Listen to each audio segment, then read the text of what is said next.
Hello friends, welcome in Sonika nursing classes. आज जैसे 12 मई है, 12 मई को हम नर्सेज डे के रूप में सेलिब्रेट करते हैं। 12 मई को हम नर्सेज डे के रूप में सेलिब्रेट करते हैं। तो आप सभी को सोनिका नर्सिंग क्लासेस की तरफ से हैप्पी नर्सेज डे। और इस बार का जो थीम है WHO की तरफ से, वो बहुत ही अच्छा थीम है। उस थीम का नाम है our nurses our future. Our nurses our future. देखिए आप कितना अच्छा थीम दिया है इस बार WHO ने, अवर नर्सेज अवर फ्यूचर। सो आप सभी को once again Sonika nursing classes की तरफ से हैप्पी नर्सेज डे। थीम को याद रखना, थीम एग्ज़ाम में आती है।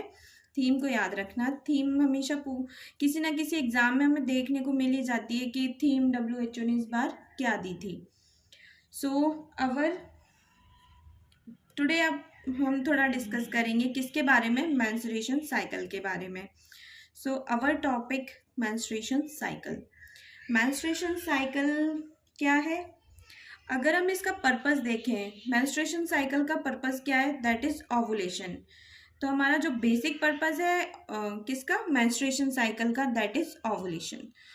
सो यूट्रस की एंडोमेट्रियम के शेडिंग से होने वाली visual cycle, physiological bleeding, okay, that is called menstrual. Endometrium की शेडिंग मतलब एंडोमेट्रियम की जो लेयर है, एंडोमेट्रियम की कितनी लेयर होती है? 3 लेयर होती है। सबसे बाहर पेरीमेट्रियम, मायोमेट्रियम, फिर अंदर एंडोमेट्रियम। इनर वाली जो रहेगी दैट इज एंडोमेट्रियम। एंडोमेट्रियम की शेडिंग से होने वाली विजुअल साइकिल को हम क्या कहते हैं? मेंस्ट्रुअल। अब ये यूट्रस से एंडोमेट्रियम शेड हो जाएगी मतलब झड़ जाएगी या टूट जाएगी, तो उससे जो ब्लीडिंग होगी दैट इज कॉल्ड मेंस्ट्रुअल। अब नॉर्मल ड्यूरेशन या फिर नॉर्मल ब्लड लॉस देखते हैं तो इसमें कितना होता है? 20 से 80 ml। एवरेजन देखा जाए तो 35 ml। एवरेजन कितना रहेगा? 35 ml। अब इसमें देखते हैं कि इसमें फेजेस भी रहते हैं, इसमें फेजेस भी रहते हैं। इसमें 1 से 5 दिन तक, ठीक है, 1 से 5 दिन तक जो रहेगा दैट इज ब्लीडिंग फेज या फिर मेंस्ट्रुअल फेज। 5 से 14 तक जो रहेगा that is called follicular phase, follicular या पॉलीफ्रेटरी फेज। अब जो 14 से 28 दिन तक होने वाला है, 14 से 28 दिन तक जो होने वाला है उसको कौन सा फेज बोलेंगे? बताएगा कोई? उसको बोलेंगे हम कौन सा फेज? ल्यूटियल फेज या फिर सीक्रेटरी फेज, जो कि 14 से 28 दिन तक रहेगा।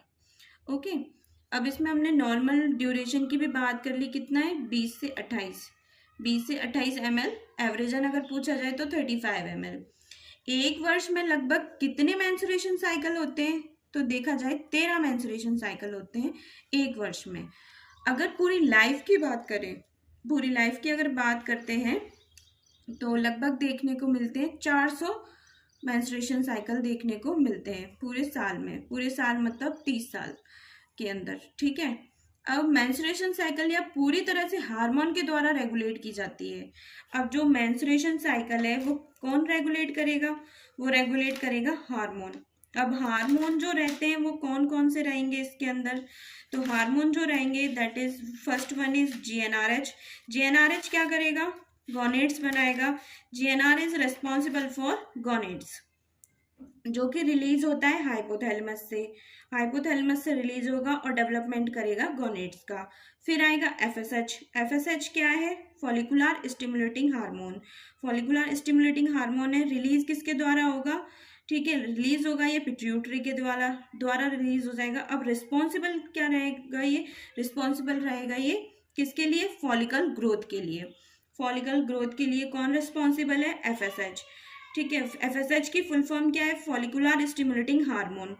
उसके बाद क्या आएगा? ईस्ट्रोजन। ईस्ट्रोजन आएगा तो रिलीज फॉलिकल, ठीक है। अब उसने क्या किया? स्टिमुलेट किए। FSH ने क्या किया? स्टिमुलेट किए हार्मोन को। अब रिलीज कौन करेगा? फॉलिकल्स, ठीक है। अब जैसे फॉलिकल किसने स्टिमुलेट किए? वो की FSH ने। अब release by follicle responsible for endometrium growth. ठीक है, एंडोमेट्रियम की ग्रोथ के लिए कौन रिस्पॉन्सिबल होगा? वो होगा एस्ट्रोजन। अब देखा जाए एस्ट्रोजन के बाद कौन आता है? LH। LH आएगा, LH की फुल फॉर्म है luteinizing hormone. Luteinizing hormone is responsible for ovulation और कॉर्पस ल्यूटियम का फॉर्मेशन। ठीक है, LH का पूरा नाम होता है ल्यूटिनाइजिंग हार्मोन। फिर आएगा प्रोजेस्ट्रॉन। प्रोजेस्ट्रॉन क्या करेगा? Progesterone release by corpus luteum. जो कार्पस ल्यूटियम है उसके द्वारा क्या रिलीज होगा? प्रोजेस्ट्रॉन। रिस्पॉन्सिबल फॉर मेंटेन करेगा वो pregnancy, responsible for maintenance of pregnancy. ठीक है, अब देखें मेंस्ट्रुएशन या पूरी तरह से हार्मोन के द्वारा रेगुलेट की जाती है। अब हार्मोन कितने इसमें रिस्पॉन्सिबल है? 4। कौन कौन से? FSH, एस्ट्रोजन, LH और प्रोजेस्ट्रॉन। तो इसको हार्मोनल साइकिल भी कहते हैं। ह्यूमेनोरिया मतलब होता है नॉर्मल मेंस्ट्रुएशन साइकिल। ह्यूमेनोरिया क्या होगा? Normal menstruation cycle.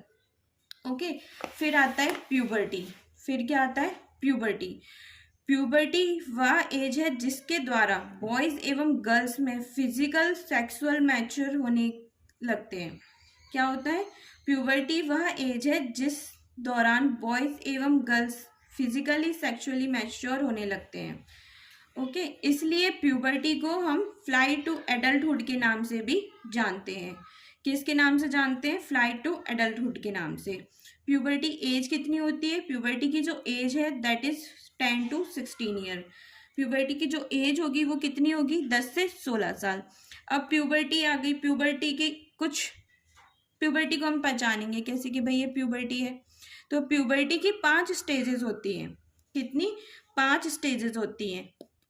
ठीक है, तो प्यूबर्टी की 5 स्टेजेस होती हैं। प्यूबर्टी तो बॉयज एंड गर्ल्स में होती है, लेकिन जो मेंस्ट्रुएशन साइकिल है वो सिर्फ किस में होगी? गर्ल्स में, बॉयज में नहीं होगी। ओके, सो लेट्स सी कि वो 5 स्टेजेस कौन कौन सी हैं। ठीक है, अगर आपको नोट्स सही से नहीं दिख रहे हो तो आप प्लीज़ मुझे कमेंट में बता दीजिएगा, तो नोट्स में आपको अलग से एक वीडियो बना के नोट्स भी प्रोवाइड करा दूंगी मैं। ठीक है, तो 5 स्टेजेस जो होती हैं वो कौन कौन सी होती हैं प्यूबर्टी की? तो जो 5 स्टेज दी हैं प्यूबर्टी के वो दी हैं टैनर एवं मार्शल ने। टैनर एवं मार्शल ने प्यूबर्टी की 5 स्टेज बताई है। तो वो 5 स्टेज कौन कौन सी है? First one is breast development. Breast development होगा फर्स्ट स्टेज में, उसको बोलेंगे हम थैलार्ज। क्या बोलेंगे? Thelarche. Then second one is axillary hair development. Second क्या रहेगी stage? Axillary hair development, that is called adrenarche. Okay, third stage जो रहेगी वो रहेगी pubic hair development. Pubic hair development, पहले एक्सिलरी हेयर डेवलपमेंट हो रहा है उसको एडनार्च बोल रहे हैं, फिर आते हैं प्यूबिक हेयर डेवलपमेंट, उसको क्या बोलेंगे? प्यूबार्च। ओके, प्यूबार्च के बाद क्या होगा? Increase height. क्या होगा? Increase height. देन उसके बाद जो 5th स्टेज होगी उसमें क्या है? First menstruation cycle. First menstruation cycle आएगी, उसको बोलेंगे हम मेनार। मेनार की बोलेंगे। ठीक है, अब देखिए कि भाई मेंस्ट्रुएशन साइकिल की जो पीक एज है, जो पीक एज है मेंस्ट्रुएशन साइकिल की वो क्या है? 13 ईयर। 13 ईयर क्या है? मेंस्ट्रुएशन की पीक एज है। अब मेंस्ट्रुएशन का पहला मेंस्ट्रुएशन आना that is called menarche. Menarche की बोलेंगे पहले मेंस्ट्रुएशन को। अगर ये मेंस्ट्रुएशन परमानेंटली बंद हो जाए, अगर ये मेंस्ट्रुएशन परमानेंटली बंद हो जाए तो हम इनको क्या बोलेंगे? तो हम इनको बोलेंगे मीनोपोज। मीनोपोज क्या है? Permanent stoppage of menstruation cycle. Permanent बंद हो गए। ठीक है, अब कोई भी किसी भी तरीका कुछ नहीं हो सकता, तो वो क्या है? Menopause, permanent stoppage of menstrual cycle. Okay, अब देखा जाए कि परमानेंट स्टॉपेज कब होगा, ये कितनी एज में होगा, तो देखते हैं इस एज में 45 to 50 year of age that is हमें मीनोपोज देखने को मिलता है। एट 15 ईयर ऑफ लाइफ, अगर 15 साल पे देखा जाए तो पहला मेनार्की देखने को मिलेगा। ठीक है, 30 ईयर ऑफ लाइफ, 15 से 45 साल तक अगर हम देखें तो वो होती है रिप्रोडक्टिव एज। रिप्रोडक्टिव मतलब रिप्रोड्यूस कर सकते हैं। रिप्रोड्यूस मतलब अपने जैसा प्रोडक्ट, जैसे हम हैं वैसे ही सेम टू सेम प्रोडक्ट हम इस वर्ल्ड में लेकर आए, इस बाहर के सर्वाइवल इन्वायरमेंट में लेकर आए, तो उसको हम बोलते हैं रिप्रोडक्टिव एज। जिस टाइम फीमेल प्रेगनेंसी कंसीव कर सकती है, चांस है कंसीव करने के। Okay, after 45 year menopause. अब मीनोपोज आ गया, मीनोपोज के बाद कोई भी किसी भी तरह की प्रेगनेंसी नहीं होगी। अब मीनोपोज भी हो रहा है, वो किसकी वजह से हो रहा है? वो भी हार्मोन की वजह से हो रहा है। इस मीनोपोज को हम आगे पढ़ेंगे डिटेल में। ओके,